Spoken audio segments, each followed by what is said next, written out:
In this tutorial, I'll go over particles. So particles are really cool because you can make fireworks and stuff, or you can make hair. In this case, we're just going to do particles. We're going to go over here to the particle area. We're going to click on it, click on the plus, and we want as an emitter. So if we hit play, we can see, a bunch of things are, falling down. So these are just reference points. But the way I usually like to do it is I'm going to do Shift A, mesh. I'm going to do a UV sphere G. Okay, I'm going to go back to this cube and expand source. Source is where it's coming from. Let's see, I believe it's, where is it? Rendered, rendered, render. Yeah, here we go.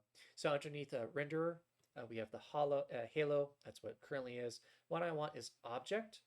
And as object, I can select the sphere. So if I hit play, we can see if we actually zoom in, it's a bunch of those spheres. And the reason why I like to do that is because then it gives me control. So if I modify this sphere, it's going to modify all the particles.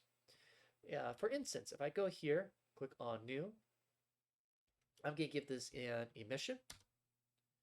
So what I just did was I clicked on this and then I clicked E, and that's the keyboard shortcut to go to emission. We're going to change the strength to 5.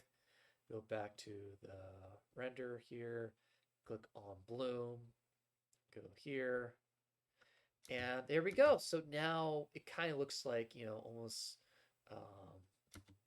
like a bunch of particles that are coming from it that are emitting.